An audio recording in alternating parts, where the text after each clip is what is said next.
John D. Rockefeller est passé de l'enfant qui mangeait du pain moisi à l'homme qui contrôlait 90% du pétrole américain.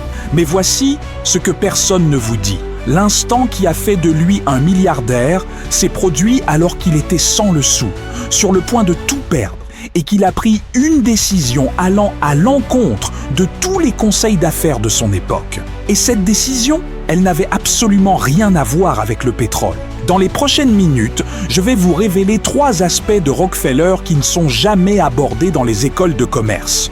Premièrement, la règle des 5 secondes qu'il utilisait chaque matin et qui a engendré un empire d'1 billion de dollars. Et pourquoi 99% des gens font l'opposé. Ensuite, le secret du partenariat qu'il a appris de sa mère et que tous les milliardaires, de Bezos à Buffett, ont discrètement copié. Et enfin, la sombre vérité sur la raison pour laquelle Rockefeller souhaitait en réalité être détesté et comment cette stratégie contre-intuitive l'a rendu intouchable. Mais d'abord, vous devez comprendre le mensonge que l'on vous a raconté sur la richesse et qui vous maintient dans la pauvreté. La plupart des gens pensent que la réussite est une question de travail acharné, d'intelligence supérieure ou de coup de chance. C'est le piège. Rockefeller, lui, savait tout autre chose. Quelque chose qui semble presque trop simple pour être vrai. Mais ne brûlons pas les étapes. Laissez-moi vous montrer pourquoi cela est important. Voyez-vous, Rockefeller ne s'est pas contenté de devenir riche. À l'âge de 38 ans, il contrôlait plus de richesses que le PIB total de la plupart des pays. Standard Oil valait plus d'1 billion de dollars USD actuels. C'est plus grand qu'Apple et Microsoft réunis. Et ce qui est ahurissant, c'est ceci. Andrew Carnegie, JP, Morgan, Henry Ford, tous ont étudié les méthodes de Rockefeller. Même Warren Buffett admet avoir bâti Berkshire Hathaway en utilisant des principes tirés directement du manuel de Rockefeller, mot pour mot, coup après coup. Et il ne s'agit pas uniquement des magnates de l'ancienne école. Jeff Bezos a utilisé la même stratégie de consolidation que Rockefeller a inventée il y a 150 ans pour dominer le commerce électronique. Elon Musk applique l'obsession de Rockefeller pour l'intégration verticale chez Tesla et SpaceX. Même plan, siècle différent. Ces schémas ne sont pas le fruit du hasard. Il existe un code caché dans la manière de penser de Rockefeller. Et une fois que vous le voyez, vous ne pouvez plus l'ignorer. Alors, comment tout cela a-t-il commencé? Cleveland, Ohio, 1859. Rockefeller a 20 ans. Il travaille comme comptable et gagne 4 dollars USD par semaine. Il vit dans un minuscule appartement. Il mange le même repas tous les jours parce que c'est tout ce qu'il peut se permettre. Et il est sur le point de faire quelque chose que tout le monde aurait considéré comme un suicide financier. Mais pour comprendre ce qu'il a fait, vous devez d'abord comprendre ce que tous les autres faisaient mal. Secret, in 01, le pouvoir de la multiplication. D'accord, voici le premier secret qui sidère tout le monde. Savez-vous ce qui a rendu Rockefeller différent? Tout le monde le considère comme un monopoliste impitoyable qui écrasait ses concurrents. N'est-ce pas le méchant, le type qui détruisait tout sur son passage? Faux. Le vrai secret? La superpuissance de Rockefeller était les partenariats. Oui, vous avez bien entendu. L'homme qui aurait monopolisé le pétrole l'a fait en transformant ses concurrents en partenaires et non en les anéantissant. Laissez-moi vous brosser le tableau. 1870, Cleveland. Il y a 26 raffineries de pétrole dans la ville, toutes en train de se livrer une guerre sans merci. Les prix s'effondrent. Tout le monde perd de l'argent. Chaos total. Le business de Rockefeller lui-même perd de l'argent chaque jour. La plupart des entrepreneurs paniqueraient. Ils se battraient plus fort, baisseraient encore plus les prix, tenteraient de survivre aux autres. Une course vers le bas. Mais Rockefeller fait quelque chose qui semble absolument insensé. Il se rend chez son plus grand concurrent, un homme qui le out, littéralement, qu'il a publiquement traité de serpent, qui ne lui serre même pas la main à l'église. Et Rockefeller entre dans le bureau de cet homme et prononce une phrase qui a changé le monde des affaires à jamais. Il lui dit « Je ne veux pas vous battre, je veux vous rendre riche ». Le type pense qu'il a perdu la tête. Mais Rockefeller sort un morceau de papier. Il lui montre les chiffres. Et voici ce qu'il dit. Et je veux que vous écoutiez attentivement. Il dit, séparément, nous sommes tous les deux en train de mourir. Nous nous tuons l'un l'autre et aucun de nous ne gagne. Mais ensemble, nous contrôlons 80% de la capacité de raffinage de Cleveland. Nous pourrons négocier de meilleurs tarifs avec les compagnies ferroviaires. Nous pourrons acheter du pétrole brut moins cher parce que nous achetons en volume massif. Et, au lieu de cette course suicidaire où nous faisons tous faillite, nous pouvons fixer des prix équitables et gagner de l'argent. Le concurrent reste silencieux. Il réfléchit. Puis Rockefeller prononce les mots magiques. Et je vous paierai en actions Standard Oil. Vous ne recevrez pas seulement de l'argent. Vous deviendrez propriétaire, un actionnaire de notre succès. 3 mois plus tard, Rockefeller avait convaincu 22 des 26 raffineries de le rejoindre. Non pas de se vendre, de rejoindre, de devenir partenaire. C'est ce qu'on a appelé la conquête de Cleveland. Mais voici la partie qui montre le génie de cette approche. Ses anciens concurrents, ils ne lui ont pas seulement donné leur raffinerie, ils lui ont donné leur savoir, leurs relations, leurs secrets commerciaux. Il a transformé des rivaux en alliés, des ennemis en évangélistes. Maintenant, observez cette connexion, car elle est omniprésente. C'est exactement la stratégie qu'utilisent les entreprises technologiques aujourd'hui. Facebook n'a pas détruit Instagram, ils en ont fait des partenaires, les ont achetés pour $1 milliard USD.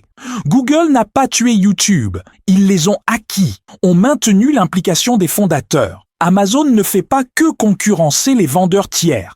Ils ont créé FBA, expédié par Amazon, les transformant en partenaires de l'écosystème. Voyez-vous le schéma? Voici ce que vous pouvez faire aujourd'hui, littéralement, tout de suite. Arrêtez d'essayer de battre votre concurrence. Trouvez un concurrent ou partenaire potentiel dans votre domaine, peut-être quelqu'un de votre secteur, peut-être une entreprise complémentaire. Tendez la main avec une offre de collaboration, peut-être un webinaire commun, une ressource partagée, une offre groupée où vous faites la promotion de leurs produits et ils font la promotion du vôtre. Vous allez multiplier par 10 votre portée du jour au lendemain, car vous multipliez les audiences au lieu de vous battre pour les mêmes miettes. La vérité contre-intuitive que personne ne vous dit, en affaires, votre croissance la plus rapide vient de la multiplication par les autres et non de la compétition. Rockefeller avait compris quelque chose de profond. Il a dit, et c'est une citation directe, 1% d'une pastèque vaut infiniment plus que 100% d'un raisin. Réfléchissez-y. Préférez-vous posséder 100% de quelque chose de petit ou 1% de quelque chose de massif? Cette phrase, à elle seule, a créé plus de millionnaires que n'importe quel autre conseil d'affaires dans l'histoire. Mais les partenariats seuls ne l'ont pas rendu inarrêtable. Il y avait autre chose. Quelque chose d'encore plus puissant que 99% des gens manquent complètement. Et c'est ce que je suis sur le point de vous révéler maintenant. Secret. 1.02. L'obsession du détail. La donnée comme arme secrète. D'accord? Les partenariats l'ont rendu puissant. Mais attendez, c'est là que ça devient vraiment intéressant. Comment un enfant pauvre sans relation, sans diplôme universitaire et sans argent familial a-t-il pu être plus malin que les hommes d'affaires les plus riches et les plus influents d'Amérique? Des hommes qui avaient tous les avantages qu'ils n'avaient pas? Cela va sembler ennuyeux au début, mais croyez-moi, c'est de l'or pur. L'arme secrète de Rockefeller était un carnet. Oui, littéralement un carnet de poche qu'il transportait partout. Laissez-moi vous ramener en 1855. Rockefeller a 16 ans. Il occupe son premier véritable emploi dans une société de commerce. La plupart des adolescents à sa place se contenteraient d'arriver, de faire le travail, d'encaisser leur chèque. Mais Rockefeller fait quelque chose que tout le monde trouvait étrange. Il commence à noter de manière obsessive chaque centime qui passe par l'entreprise. Pas seulement ses propres dépenses, tout. Combien le charbon coûtait ce jour-là? Quelle était la marge bénéficiaire sur chaque transaction? Combien de temps il fallait pour finaliser chaque vente? Combien il payait? pour l'expédition.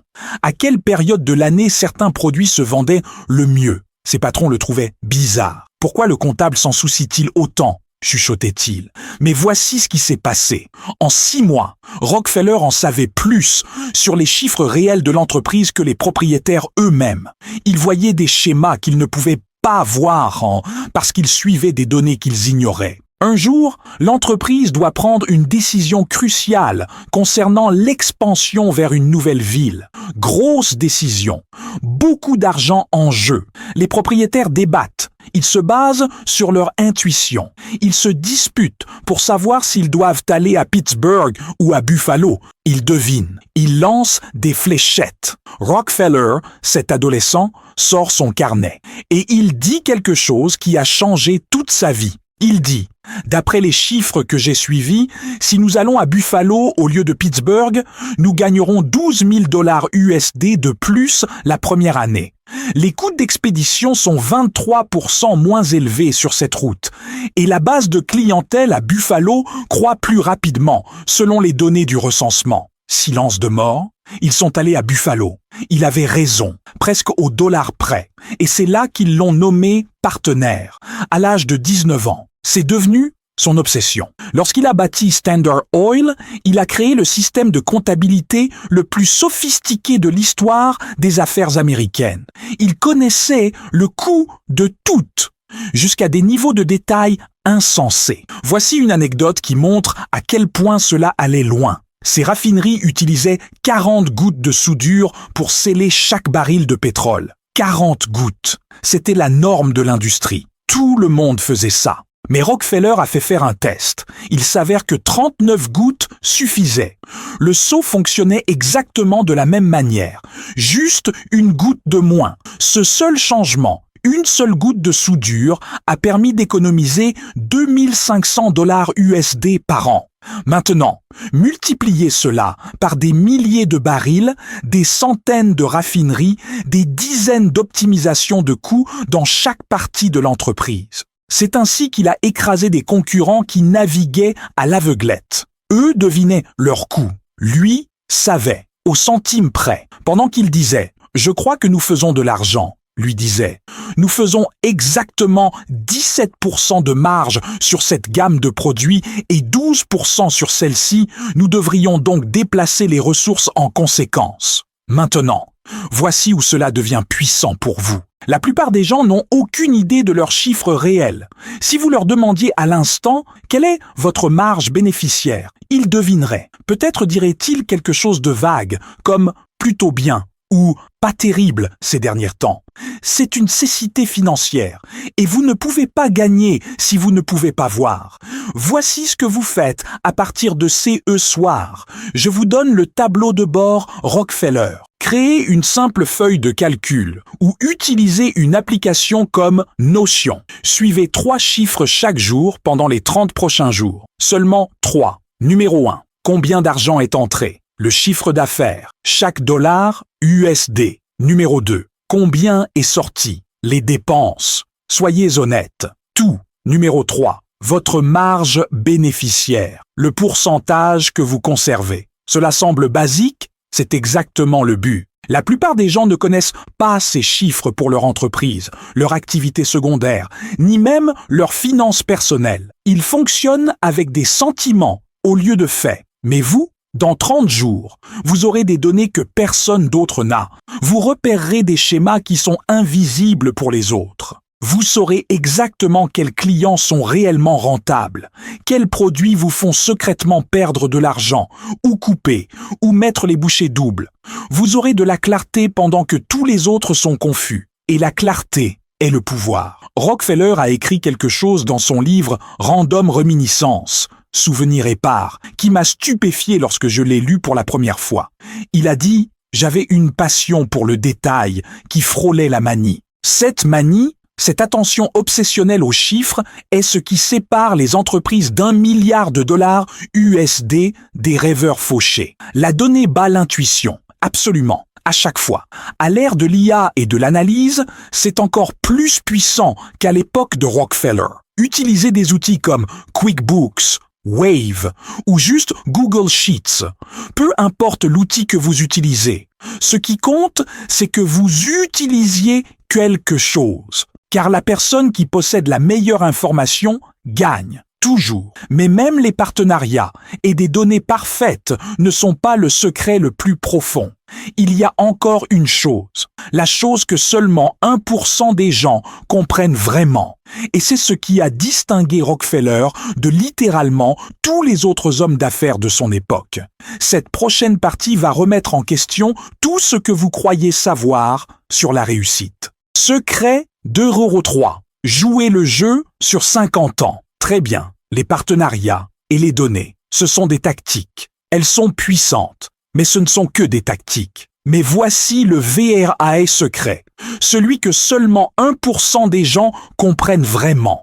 C'est ce qui a rendu Rockefeller non seulement riche, mais riche pour des générations. C'est ce qui a créé un héritage qui existe encore aujourd'hui. Rockefeller ne jouait pas pour les trimestres. Il ne jouait pas pour les années. Il jouait pour les générations. Laissez-moi vous expliquer ce que je veux dire. 1872. Standard Oil fait face à sa plus grande crise depuis la création de l'entreprise. Ils sont attaqués par les concurrents. Ils perdent de l'argent. La presse les détruit.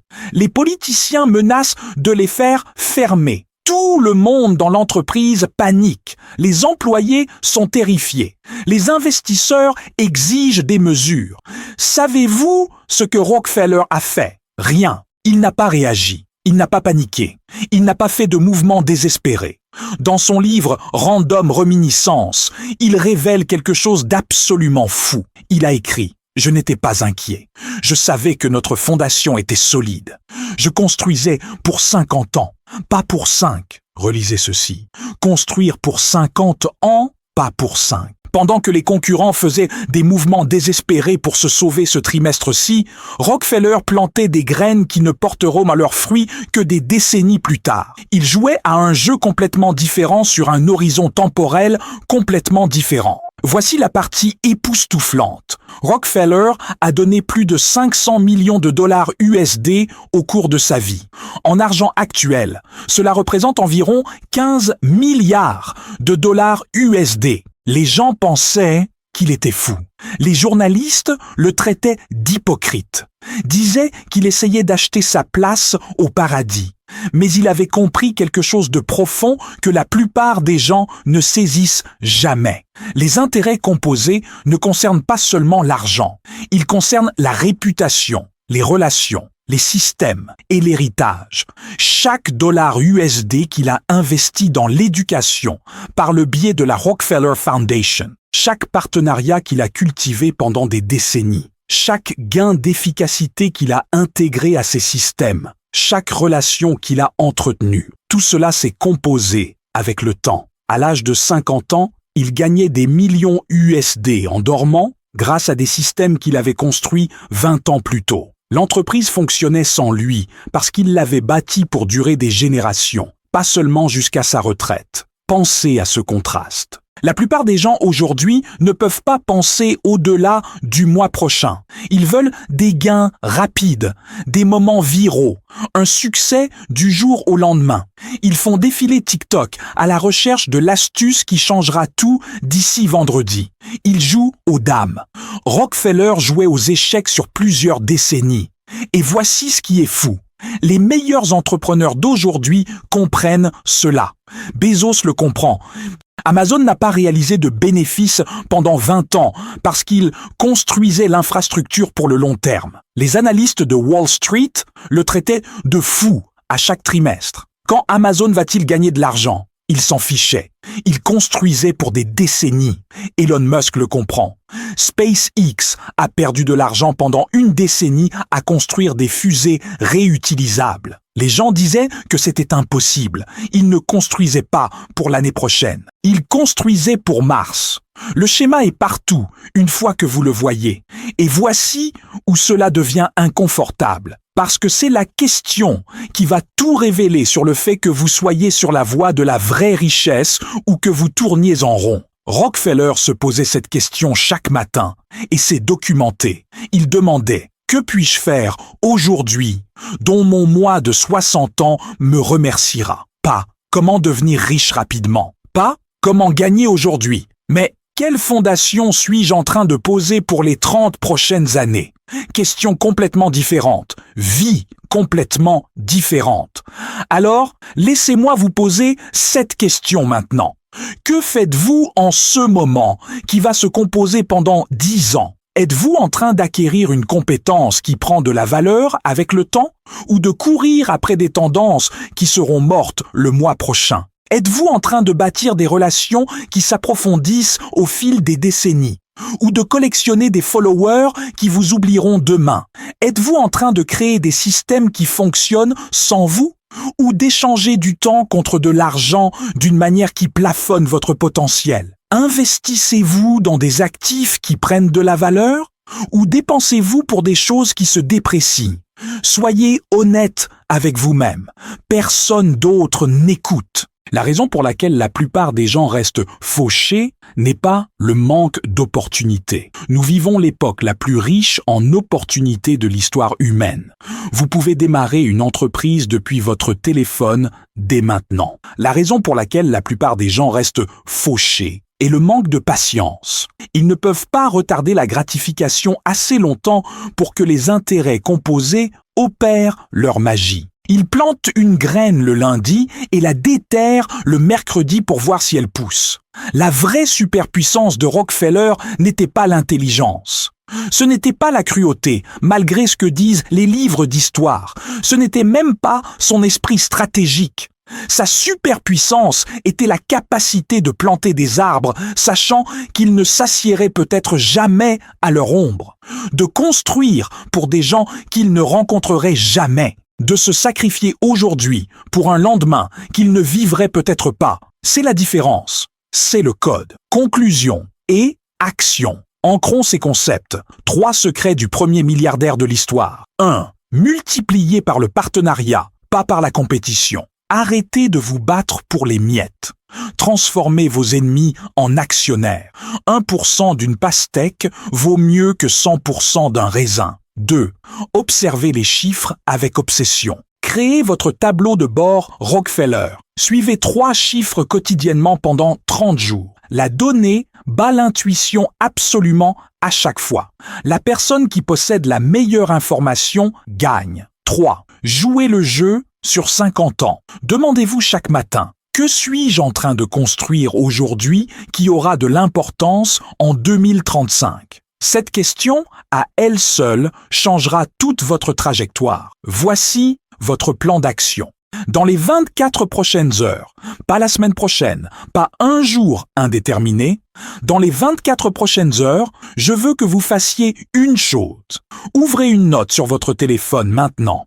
Écrivez cette question. Que suis-je en train de construire aujourd'hui qui aura de l'importance en 2035? Juste cette question. Restez avec elle pendant 5 minutes. Ne vous précipitez pas. Réfléchissez vraiment. Votre réponse révélera tout. Si vous êtes sur la voie de Rockefeller ou si vous êtes coincé dans la course effrénée, si vous bâtissez un empire ou si vous vous contentez de rester occupé, souvenez-vous de ceci. La différence entre les riches et les fauchés n'est pas le talent, ce n'est pas la chance, ce n'est même pas l'opportunité. C'est la volonté de jouer un jeu plus long que tout le monde n'a pas la patience de jouer. À vous de jouer.